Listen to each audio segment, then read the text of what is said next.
Assalamualaikum warahmatullahi wabarakatuh. Alhamdulillah, wassalatu wassalamu ala rasulillah wa ala alihi wa sahbihi wa mawala. La hawla wa la quwwata illa billah. Allahumma anfa'na bima 'allamtana wa 'allimna ma yanfa'una waj'alna mimman yastami'una al-qaul fayattabi'una ahsana. Allahumma shalli wa sallim ala Muhammadin wa ala alihi wa ashabihi wa man tabi'ahu bi ihsanin ila yaumiddin. A'udzu billahi minasy syaithanir rajim. Bismillahirrahmanirrahim.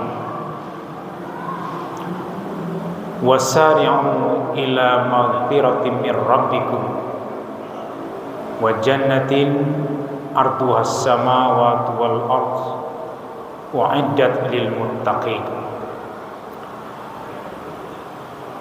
alladzina yunfikuna fis sarra'i wad dharra'i wal qaziminal ghaiz wal 'afina 'anil nas wallahu yuhibbul muhsinin. Sadaqallahul azim. Dan bersegeralah engkau menuju ampunan Tuhanmu dan menuju surganya yang luasnya seluas langit dan bumi, yang diberikan kepada orang-orang yang bertakwa, yaitu orang-orang yang membagi hartanya dalam keadaan lapang dan dalam keadaan sempit,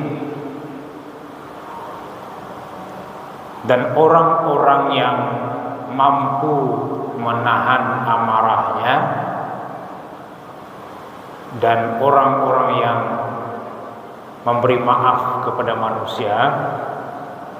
Allah mencintai orang-orang yang berbuat baik. Hadirin sekalian, bapak-bapak dan ibu-ibu, jemaah salat tarawih Masjid Taqwa Muhammadiyah yang dirahmati Allah, semoga menjadi hamba yang dicintainya. Pada malam hari ini tanpa terasa kita tinggal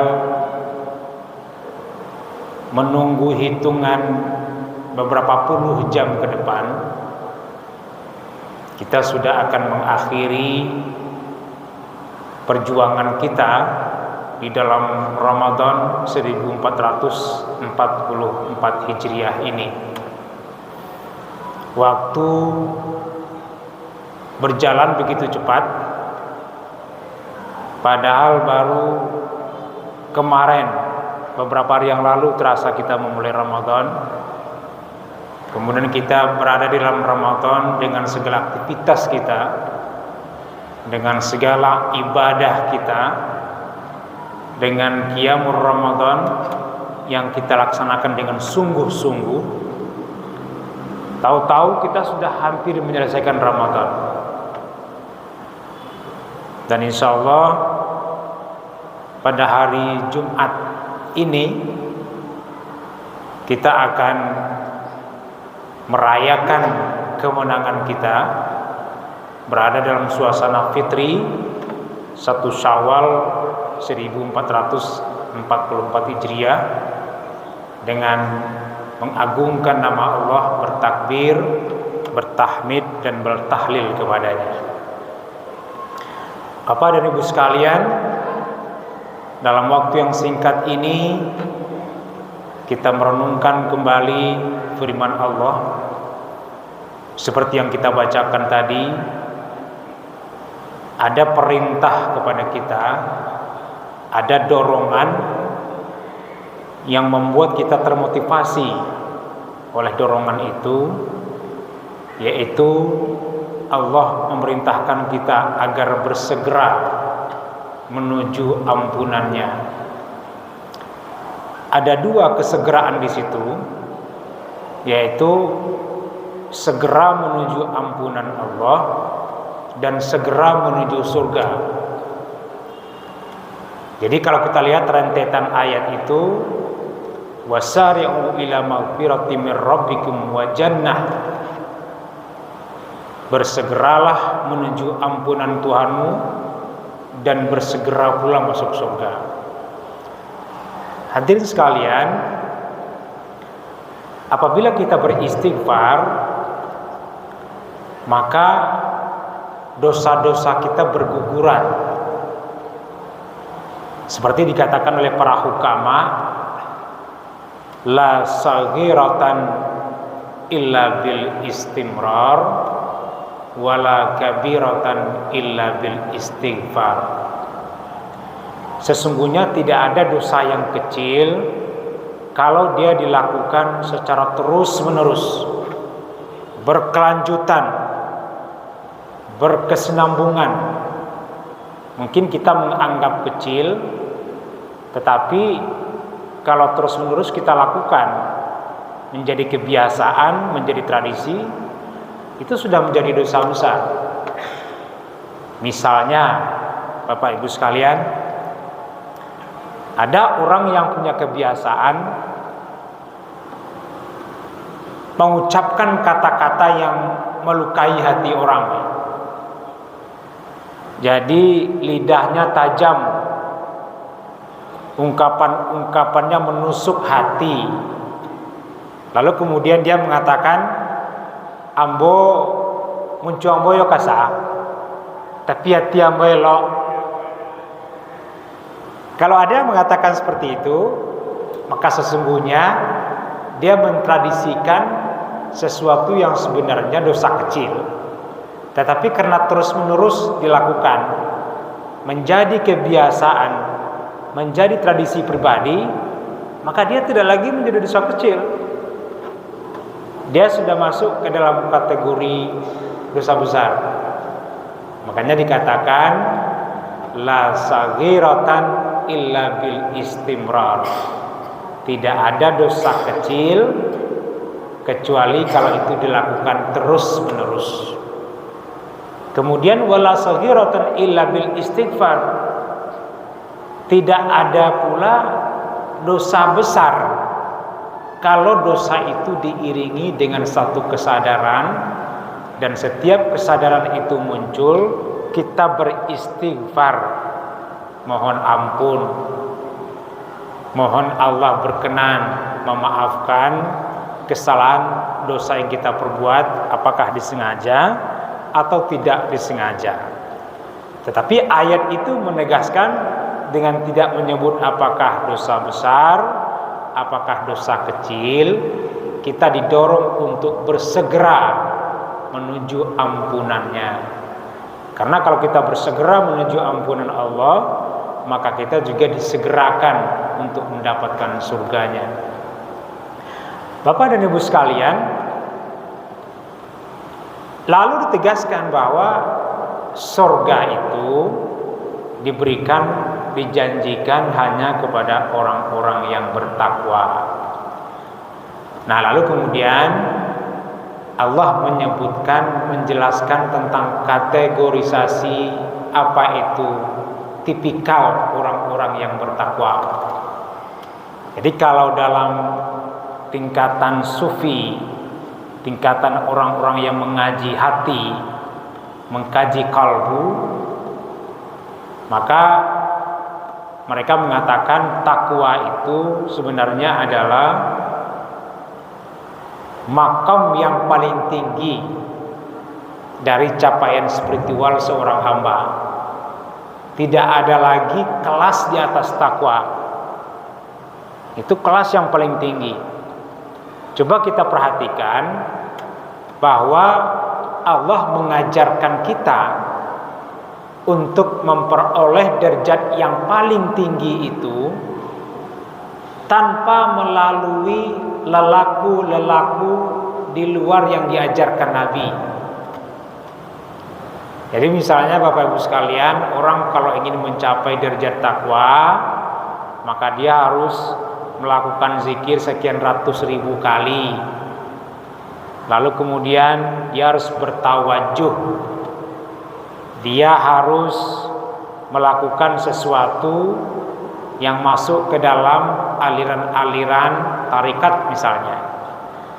Tetapi Allah mengajarkan bahwa derajat yang paling tinggi yang disebut di dalam ayat itu sebagai derajat takwa diberikan oleh Allah fasilitas kepada kita untuk mencapainya dengan satu fasilitas yang semua kita bisa melakukannya. Apa itu fasilitasnya? Yaitu fasilitas ibadah puasa Ramadan. Kalau tadi dikatakan bahwa surga itu dijanjikan untuk orang-orang yang bertakwa, maka jalan menuju takwa itu adalah jalan Ramadan, jalan imsak, jalan menahan diri. Jikalau kita mampu menahan diri, mampu mengontrol diri kita dari segala hal yang Allah tidak berkenan atas perbuatan kita, baik perbuatan secara fisik, perbuatan hati dan pikiran kita, perbuatan anggota tubuh kita mampu kita menahan, perbuatan atau ungkapan-ungkapan verbal kita mampu kita mengontrol, maka Allah janjikan adalah masuklah kita kepada kelas orang-orang yang bertakwa. Hadirin sekalian,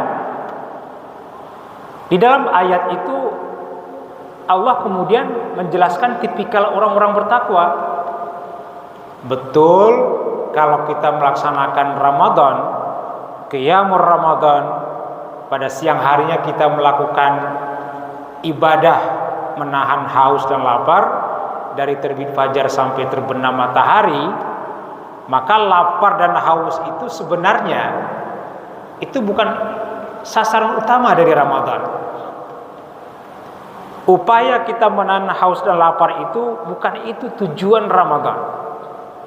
Bahkan dalam salah satu hadis Nabi memperingatkan kita semua, "Man lam yada' qaulaz zur wal 'amala bih, falaisa lillahi hajah fi an yada' ta'amahu wa syarabahu." Siapa yang tidak mampu menahan mulutnya dari kata-kata yang tidak bermanfaat, dari kata-kata yang melukai, dari kata-kata yang tidak berfaedah, dari kata-kata yang justru menimbulkan kegaduhan dan hal-hal yang sejenis dengan itu, falaisa lillahi hajah fi ayyada' ta'amahu wa syarabah. Maka Allah tidak butuh sama sekali, Allah tidak memerlukan haus dan lapar yang dia tahan. Jadi sebenarnya haus dan lapar itu bukan tujuan utama berpuasa, tetapi tujuan utama berpuasa adalah terbentuknya sikap ucapan kita. Dikatakan di dalam hadis itu qaulaz zur wal amala bih, ucapan-ucapan, perkataan-perkataan yang tidak berkenan Allah padanya, yang melukai hati sesama, maka haus dan lapar kita tidak bernilai sama sekali. Bapak dan Ibu sekalian, di dalam ayat tadi juga ditegaskan bahwa tipikal orang-orang yang bertakwa itu, yang harus ada pada orang bertakwa, paling tidak disebutkan di dalam ayat itu 3 bentuk. Hebatnya lagi, ketiga bentuk ciri itu adalah hal-hal yang terkait dalam hubungan sosial antar manusia, bukan hubungan spiritual. Jadi ini adalah sesuatu yang terkait dengan apa yang orang sebut dengan kesalehan sosial. Kalau kesalehan spiritual, kita kan berpuasa, kita membaca Al-Quran, kita qiyamul Ramadan, kita berdoa berzikir, kita bermunajat kepada Allah, Itu kan kesalehan spiritual, hubungan kita dengan Allah, hubungan vertikal, hablum minallah. Tetapi justru Allah menegaskan, tipikal orang-orang bertakwa itu semuanya tipikal kesalehan sosial. Apa itu tipikal kesalehan sosial? Yang pertama dikatakan, alladzina yunfikuna fis-sarra'i wad-dharra. Bahwa salah satu gaya hidup orang bertakwa itu, salah satu style dari orang bertakwa itu, karakternya adalah dia selalu berbagi, baik dalam keadaan lapang maupun dalam keadaan sulit. Jadi kalau bapak ibu berbagi ketika rezeki banyak, Allah membukakan pintu rezeki yang lapang, itu biasa. Kita sedang banyak uang misalnya, sedang banyak pendapatan pada hari-hari belakangan, lalu kita berbagi, itu di dalam kualitas takwa itu biasa. Tetapi yang luar biasa adalah yang susah kita melakukannya. Padahal itu ciri orang bertakwa adalah kita berbagi dalam keadaan sulit. Awak kekurangan, harta tidak banyak, merencanakan hidup tidak bisa, bulan depan kemangan tidak bisa. Kadang-kadang jangan bulan depan, besok celai panjang awak. Itu keadaan sulit. Tetapi dalam keadaan sulit itu ditegaskan, kalau orang mampu berbagi, dia mampu menyantuni orang lain atas segala kekurangan yang diberikan kepadanya, berbagi pula dia, maka inilah orang yang mencapai derajat takwa. Itu sulit, Pak. Sulit bagi kita, tetapi itu mesti selalu dilatih. Ambo sendiri jauh dari derajat itu. Dalam keadaan sulit kita berpikir tentang diri kita, tetapi kalau dalam keadaan lapang kita berbagi dengan sesama.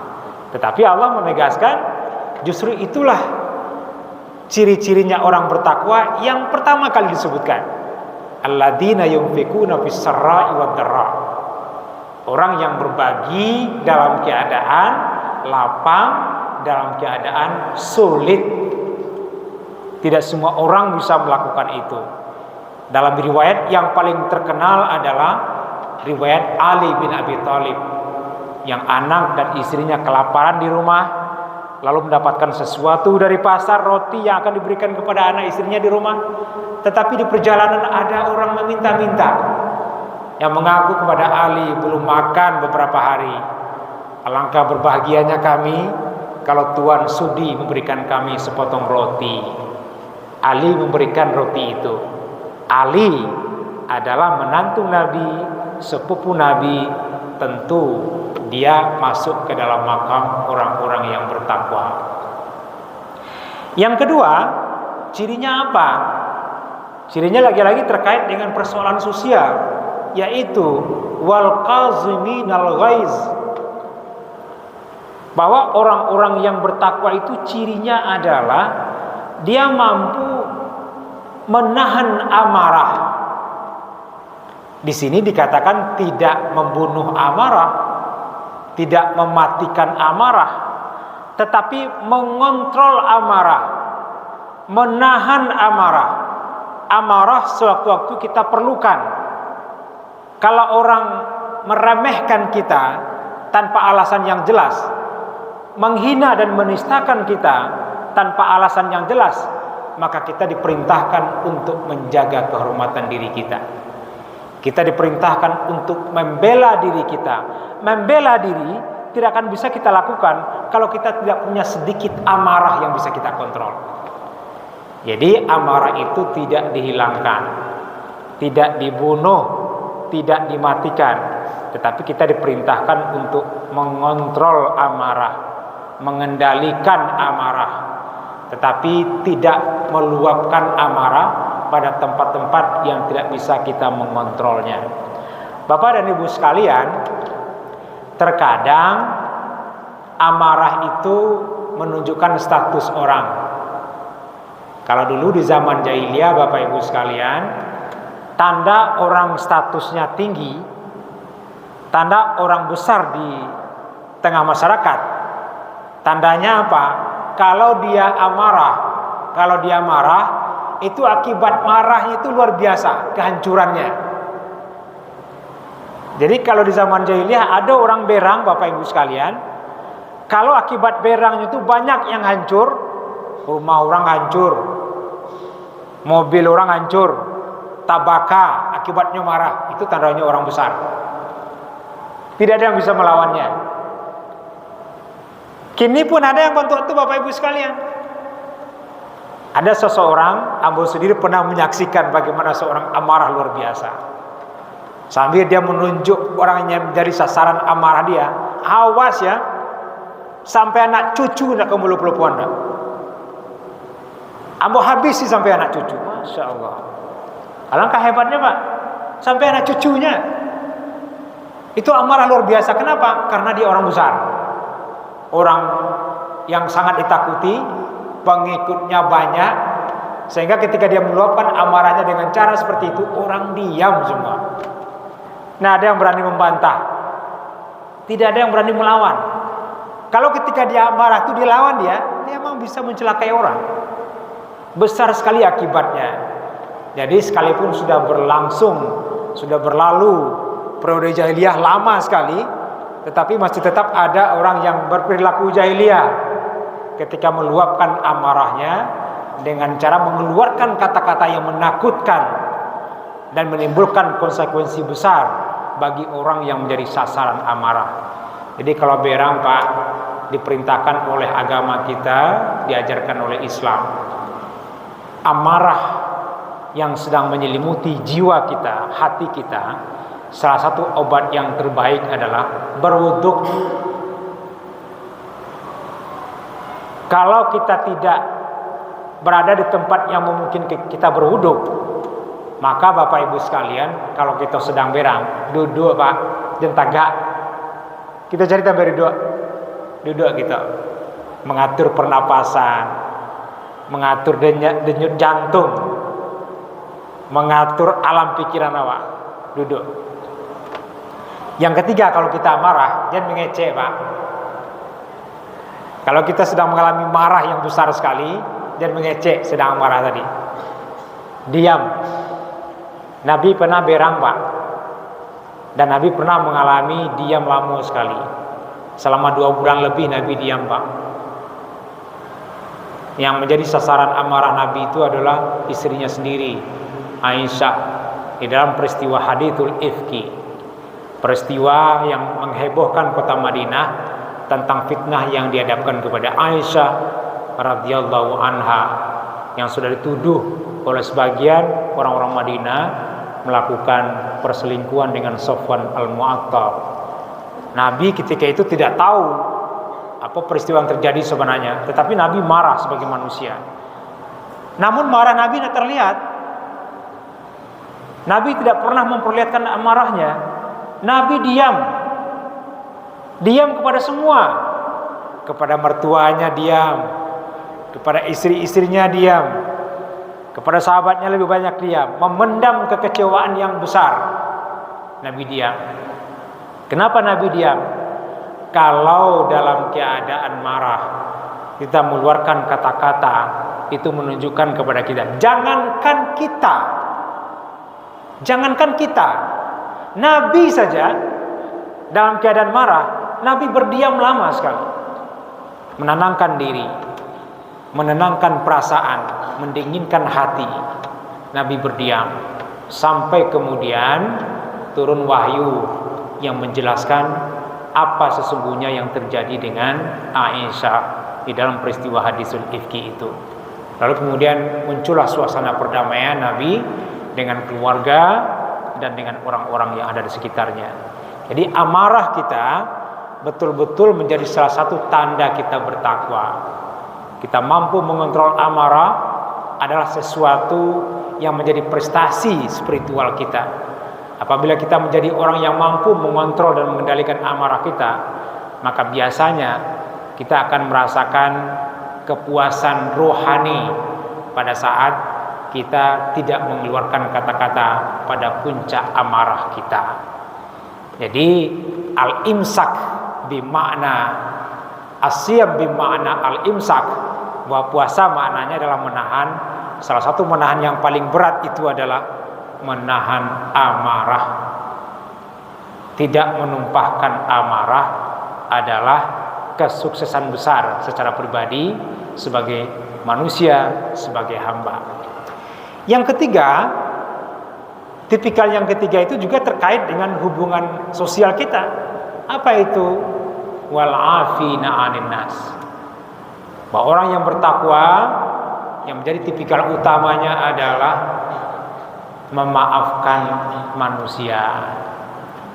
Jadi Bapak Ibu sekalian, salah satu urusan yang paling berat itu bagi kita adalah, paling berat Pak, Bapak yang sudah menjalani kehidupan yang lama pasti merasakan. Apa itu? Memaafkan orang yang pernah menzalimi kita. Ibarat Pak, memaafkan orang yang pernah bersikap zalim kepada kita, menganiaya kita, kita maafkan. Wa ta'fu amman dhalam, wa ta'fu amman dhalamaka. Engkau memaafkan orang yang pernah menzalimimu. Dia bersikap zalim kepada kita, dia niayanya kita, lalu kita memaafkannya. Itu sulit, itu berat, tetapi justru itu merupakan salah satu tanda orang-orang yang bertakwa. Bapak dan Ibu sekalian, oleh karena itu, setelah kita menyelesaikan Ramadan ini, kita mencapai finish di dalam madrasah Ramadan, di dalam pelatihan Ramadan, maka Allah menjanjikan kepada kita menjadi orang yang berada pada puncak tertinggi capaian spiritual seorang muslim, yaitu derajat muttaqin, masuk ke dalam golongan orang-orang yang bertakwa. Tetapi syaratnya berat. Untuk bisa bertahan menjadi orang-orang bertakwa itu, seperti dikatakan dalam ayat tadi, dia mampu berbagi dalam keadaan lapang maupun sulit, dia mampu mengontrol amarahnya, dia mampu memaafkan manusia. Dan itu merupakan perbuatan-perbuatan yang hanya bisa dilakukan oleh muhsinin. Sementara muhsinin itu adalah syarat yang tidak bisa tidak untuk kita bisa masuk ke dalam muttaqin, sebagai golongan orang-orang yang bertakwa. Semoga bermanfaat kajian singkat kita. Mudah-mudahan kita menjadi hamba yang meningkat kualitas kita ketika kita selesai Ramadan, sehingga kita berhak menjadi orang yang merayakan kemenangan kita di dalam jihad Ramadan sambil bertakbir, bertahmid dan bertahlil pada 1 Syawal nanti. Wassalamualaikum warahmatullahi wabarakatuh.